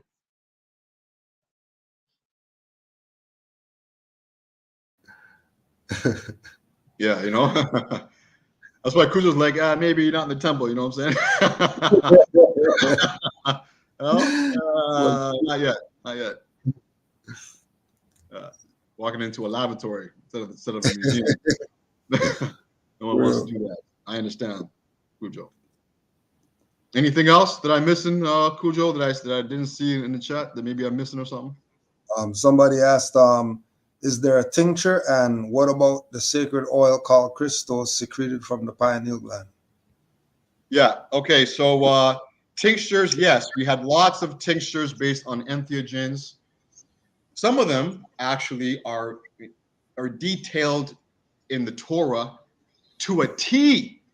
I'm talking about like 5 shekels of this, 10 bits of that, 5 servings of this. Like the Torah has some of these actual tinctures that were exports from Kemet, that were entheogenic products that are in the Torah that they used in the tabernacle. And you read them exoterically and you think, oh, well, that's because these are spiritual spices. But then you find out, oh, wait a second, these are actual recipes that were specific recipes exported out of Kemet, or that Moses was learned in all the ways of Kemet, right? So he knew these recipes and brought them with him, entheogenic recipes that he then used to have in the tabernacle, so that when you're in there, it's God's resting place, right? You have access to the information. Basically, a walking mushroom experience, because it'd all be vaporized, right? So the answer is yes. There are tinctures. The simple stuff that we used, right? Talked a bit about this last time. Acacia and lotus flower, you boil them. Ayahuasca, that would be a tincture. You boil it. Aminata muscaria, you boil the cap, and you can add other things to it. You boil that. So we had tinctures based on boiling, not too much, enough to keep the constituents, right? But you boil the things in the natural world into a brew and you drink it. So we had tons of them. We had tinctures that we'll never remember or know. There's more information about this stuff that's been remembered. You know what I'm saying? There's more that's been forgotten than rediscovered. So basically, use this information, guys, to have your own experiments. Be careful, don't kill yourselves. But this is God's. These are God's compounds. These are our compounds. They're meant to be consumed and experimented with. That's what we did. So yes, the oil is called Christos, Eucharist, Christ, the Christ. Also all the same stuff. The pineal gland secretes the chemical compounds, the beta carbolines, the pinolines, which inhibit the breakdown of tryptamine. So that means that as tryptamine builds in the system, builds in the brain, builds in the bloodstream when we go to sleep at night. Psilocybin, or the pineal gland, secretes the beta carbolines, the pinolines, the harmalines, the compounds that stop the stomach acid, the monoamine acidose stomach acid, from breaking down the tryptamines, so that the tryptamines can continue to polymerize into the spiritual compounds, the DMTs and stuff. So the pineal gland secretes the oils or the compounds which act as the inhibitor. So for example, ayahuasca, you brew the ayahuasca vine and you brew something that inhibits the stomach from breaking the wine down, from breaking the vine's compounds down. So you get the experience.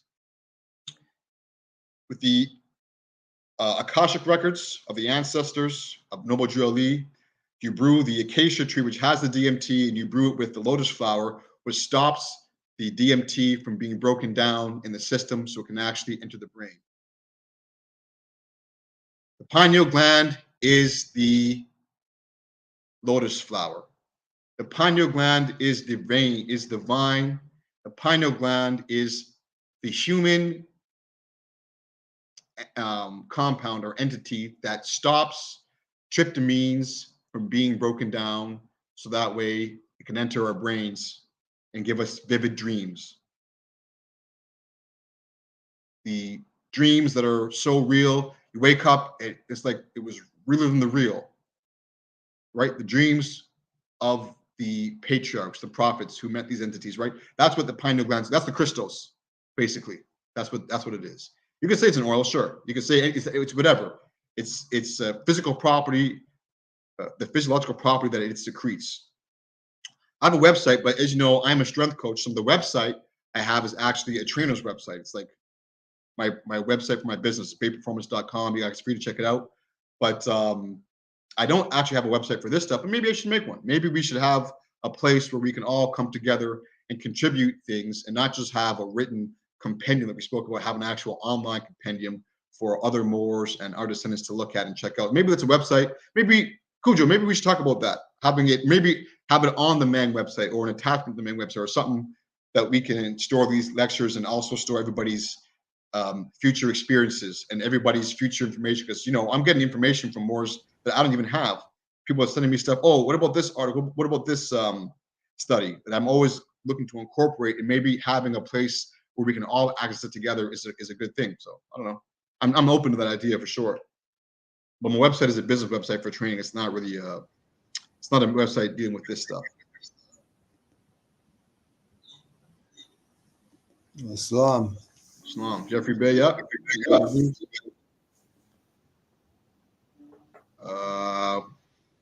Yeah, man. That looks like that was it. All right. Well, always a pleasure. It was always a lot of fun for me to talk about this stuff. And again, I'm learning from all of you guys. Oh, the book? Yeah, man. Just get my email address. Yeah, exactly. And I can send you a PDF. I got that. No problem. Yeah. Yeah, I just put the email in the chat. So just send them an email.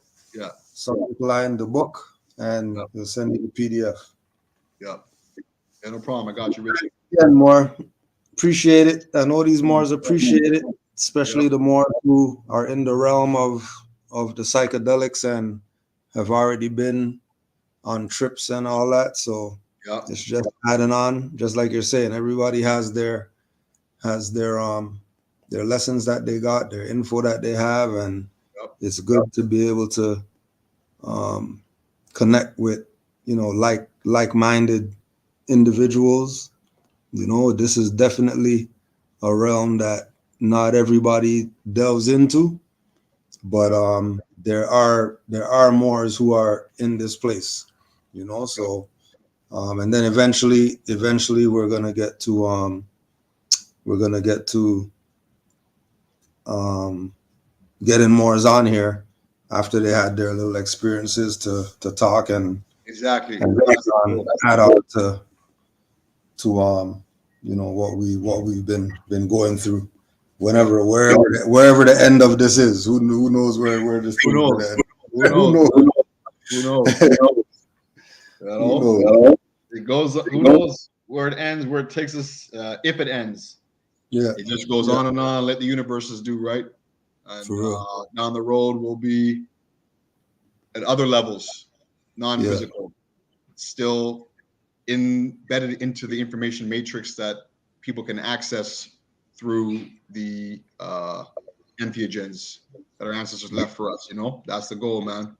And I encourage all Moors who are taking doses now, keep pushing the boundaries, man. You know, keep pushing the boundaries. I'm working on myself all the time to push the boundaries too. Don't just stop at the 7 grams or the 10 grams. Take your time. Don't rush it, but don't just stop, man. You get comfortable in one spot. It's never comfortable. I shouldn't say that, but you get, you know, confident at one spot. Push it, man. 13, 14, 16, 17. Try to push it and get to these places that our ancestors went to, where they're waiting for us to continue where they left off. We got to get there, the 20 to 40 gram range. So we got to do it together. Dried grams. Peace and love, Mars. Love. Give thanks again, Brother Heru. We'll connect, sure. Islam. And don't forget, Mars, we're here. It's gonna be every Monday, the best of our ability. Yep. 6 p.m. for hour and a half, 2 hours, depends on where it's going. But 6 p.m. for sure. Kind of long today. Normally I try to keep it to an hour, but I apologize today, but it was a longer sort of section. Look at this guy. I'm packing my bags for that trip. Okay. Me too. Big old suitcase and a carry-on. Carry-on and a suitcase. No check bags on this trip, eh? No check bags on this trip. Oh, yeah. No check bags. Peace and love to all the Moors. Right. Peace and love, all the Moors. Islam. Islam. Yeah.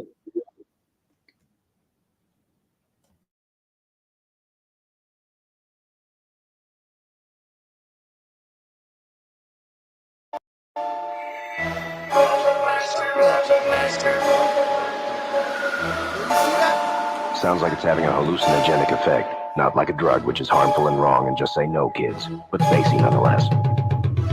Have you ever heard a thought that you saw? Or felt the pain from third eye to your jaw? Felt schizo, brain circuit strip so. Got me seeing strobe lights like a disco. Under skin crawls, seeing one's take shapes out of the norm. Demonic forms takes. Forces external, stress is extreme. Eyes wide open, though it's a dream. It seems sort of like alienation. Surrounded by aliens at a PlayStation. Nerd impulses, feeling pulses or noses. Suffering from tripped out psychosis.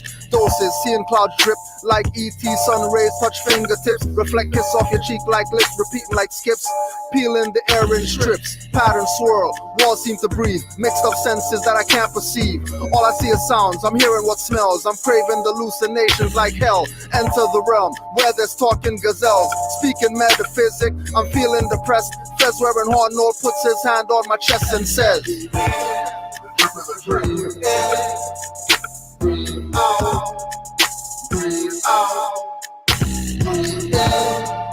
Breathe in, breathe out, breathe out, breathe in, breathe in, breathe out, breathe out, breathe in, breathe in, breathe out, breathe out. All I did was have a piece of a shroom. My mind going zoom as I spin with this room. Forks run with spoons, knives guilty for murders they committed. Should I be committed to a mental ward? Straight jacket fitted. Frog walks out the wall talking ribbit. I'm overstanding every word said in my head. Then here comes death, smelling like dead. Telling me to follow him flying on fog. On his death log he checks off guard. Looking into his hood, darkness all I see. And darkness is all around me. Light asks me to take a west sound beat. Then introduced me to speed of thought. And she told me by being told man knows not. Carrying on, swinging like Barry Bonds. The flower bouquet from whence he married yawns. Rapper's frost was a corpse. Power and force, divorced of course. Power is an illusion, took the bigger loss. My last 4 blinks felt like ice rinks. Came to my senses looking down sinks. After that I didn't know what to think, so I just put the rest of shrooms into my drink. Breathe in, breathe in, breathe out, breathe out, breathe in. Breathe in, breathe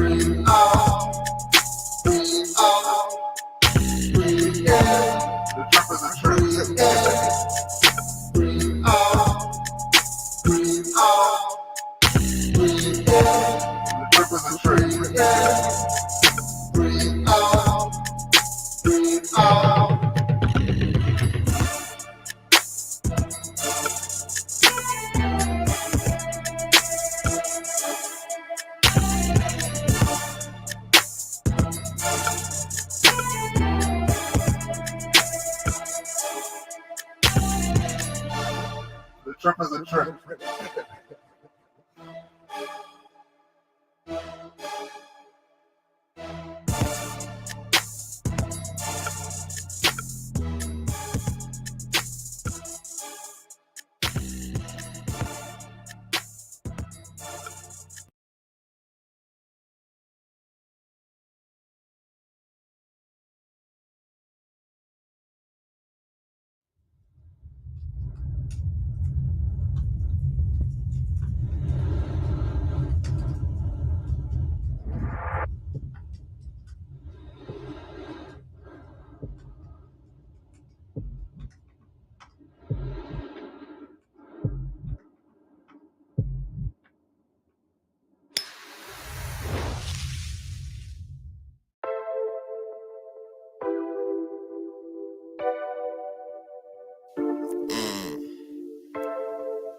Just want a little. I smoke, yeah. Nigga, I burn the marijuana and they won't book me for that. See me on the streets, here they come, here they at. Stroll around the corner, hands in the hood with a gat. They won't book me for that. Won't bag me for that, huh? Undercovers come up to me, ask me for crack, not protect and to serve. That's provoking the act. They won't book me for that. They won't bag me for that. But the man in ties, they just look at me back. I burn the marijuana and they won't book me for that. Is it the rich that is mean, or the ways that you stack? Or the pigmentation of his skin, he's black, like they won't book me for that. They won't bag me for that. Ain't even speeding, I'm doing my limit. Can't be taxed, it's illegal. System structured, so you can't be rich. Got us breathing mustard. My brain's blue from the smoke. Ponics, human product. Illumines false light, they call simulate. The devil used man to try to make life, cause God wouldn't tell him, condemn him, fell him. God gave us the seed to reproduce till Mother Earth is full. So in the mean, I burn the marijuana and they won't book me for that. See me on the streets, here they come, here they at. Stroll around the corner, hands in the hood with the gats. They won't book me for that. Where the good people at? Motherfuckers come up to me, ask me for crack. Protect them to serve, that's provoking the act. They won't book me for that. They won't back me for that. But a man in ties, they just look at me back, cause they think I'm black. Nah, man. Girl, something like that. Marijuana, yo, it calm me. I don't know why they always on me. On it in a king for me. If you stop us, we put it out calmly. Officer, where's your authority?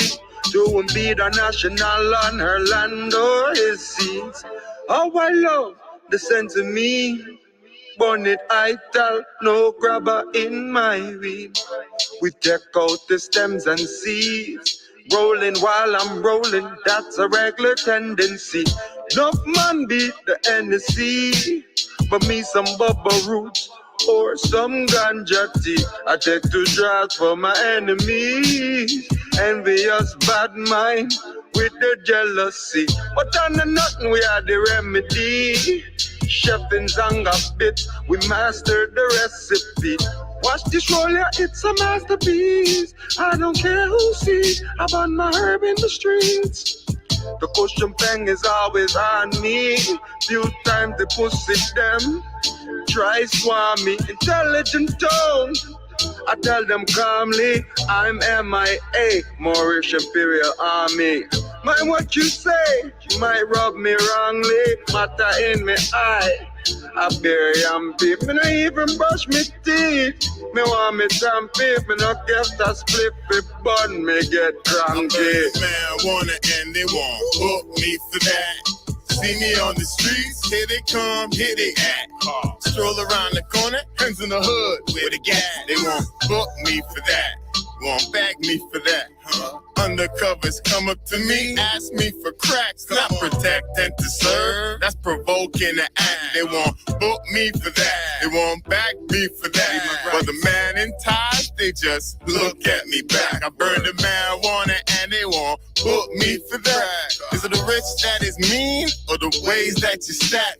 Or the pigmentation of his skin, he's black, like they won't book me for that. Won't bag me for that.